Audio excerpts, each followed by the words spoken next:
निर्माण ऐसे हुआ कि जब कंस ने जो कन्या पछाड़ी थी तो वो इस पर्वत पर उड़ करके आई थी। कंस को कह दिया कि जा, तेरा मारने वाला गोकुल में पैदा है, माता है। तो इस पर्वत पर आई तो भार नहीं सह पाया, ये पर्वत डोल गया। तो पर्वत बोला, माता रानी मैं आपका भार नहीं सह सकता। तो माता ने इसको श्राप दे दिया कि जा, कोढ़ी हो जा। तो ये पूरा पर्वत यहाँ से गिरवा तक है और पूरा सफेद पर्वत पड़ा है पूरा। तो माता इसको श्राप दे के जाने लगी तो पर्वत बोला, माता रानी मेरा उद्धार कैसे होगा? तो माता ने कहा कि बेटा अभी ये द्वापर चल रहा है, कलयुग में मेरा आगमन होगा, मैं विंध्याचल में मेरा निजी निवास होने जा रहा है और जब ये द्वापर खत्म हो जाएगा तो कलयुग में मैं सातों बहनी के रूप में यहाँ पर आकर के विराजमान होंगे। तो यहाँ से माता चली गई विंध्याचल। तो पूरा द्वापर का जो युग है वो पूरा विंध्याचल माता में मतलब उन्होंने काटा। इसके बाद में जैसे कलयुग लगा तो एक कर्नल फौजी थे तो वो गए माता रानी के दर्शन करने। तो उनके साथ में कुछ शायद माता रानी को यहाँ आना था, माता ने पहले कह दिया। तो वहाँ उनके साथ में कुछ गलत हो गया, पंडों ने कुछ गलत किया और जैसे गलत किया तो फिर माता वहां से यहाँ के लिए प्रस्थान हुई। तो जब यहाँ आई तो यहाँ एक गिरवा है, खपटिया गांव, उनका ननिहाल पड़ता है गिरवा, और वो कन्या है खपटिया गांव की। तो नाना के पास थी। तो 7 साल की कन्या है, फोटो अभी नीचे आप जाएंगे विंध्यवासिनी में जो सबसे नीचे है, नीचे। तो पुजारी जी से कहिए कन्या जी के दो दर्शन कराओ जिनके माता रानी स्वयं सवार हो गई थी, सातों बहनी जहाँ प्रकट गई।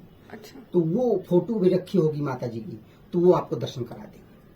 तो वहां से माता आई तो वो कन्या के सिरे हो गई और वो कन्या विंध्यवासिनी माता थी। तो नाना ने टाल दिया तो वो माता वहां से चली और जैसे चली तो फिर उनके सामने गाड़ी, नाना ने पुलिस को फोन कर दिया तो पुलिस प्रशासन सहित उनके पीछे लगी, पर उस कन्या को किसी ने नहीं पाए। वो पलक झपकते ही माता यहाँ पर आकर के बैठ गई, जहाँ पे सातों बहनें भी आपको दर्शन कराएंगे, वहाँ टीम में बैठी। तो वहाँ आकर के बैठ गई। तो यहाँ के जो माननीय सम्माननीय लोग प्रधान हैं और जो बड़े बड़े जो मतलब अपने आप माने जाते हैं तो वो सब आए। बोले माता ऐसे तो आपको कोई नहीं मानेगा, विंध्यवासिनी कहती हैं, पर अगर आप चमत्कार दिखा दें, अगर आपने शक्ति दिखा दिया तो ये संसार आपको, ये क्षेत्र आपको पूजने लगेगा और आपका निर्माण हो जाएगा। तो माता जी ने कहा कि कौन सा चमत्कार देखना चाहते हो? बोले क्या कर दूं? बोले जो भी आप करना चाहे। आप इस जनता को जब तक चमत्कार का नमस्कार आप कुछ दिखाएंगी तो जनता आपकी प्रभावित होगी। तो माता जी ने क्या किया कि आजकल का समय था तो ऊपर की ओर निहारा तो अपने आप बादल चढ़ाए और वर्षा होने लगी। अब वर्षा होने के बाद में फिर भी किसी ने नहीं सब माना कि माता जी हैं, पर जब और विशेष रूप से उन्होंने कहा कि और शक्ति का चमत्कार दिखाइए तो चट्टान जो है, सातों बहनी हैं, तो सातों बहनी वो पूरा चट्टान जुड़ी हुई थी। वो जो अब फटी हैं उन्होंने ऐसे हाथ रख दिया तो ये जैसे जोड़ इस तरह फट गई। फटने के बाद में इधर 4 और इधर 3 मूर्तियां प्राहित हो गई। तो फिर सभी लोग जो है मानने चरण में गिर गए माता जी के। और इसके बाद में किसी के पास सोना है, किसी के पास जो भी थोड़ा थोड़ा धन था वो अर्जित करके नीचे माता जी का जो निर्माण हुआ है ये सभी भक्तों ने कुछ कुछ करके वहाँ इकट्ठा कर दिया। और इसके बाद में माता जी जहाँ जहाँ हिठी वहाँ वहाँ कुछ न कुछ मिला, जिसे धन मिलता है ना खोदने पर। तो जहाँ जहाँ ये मंदिर माता जी का जो बना है नीचे, तो जहाँ जहाँ वो नींव खोदते थे तो कहीं इतना सोना मिल जाए, कहीं कुछ मिल जाए, वो कुछ माता रानी की कृपा भाई मिली।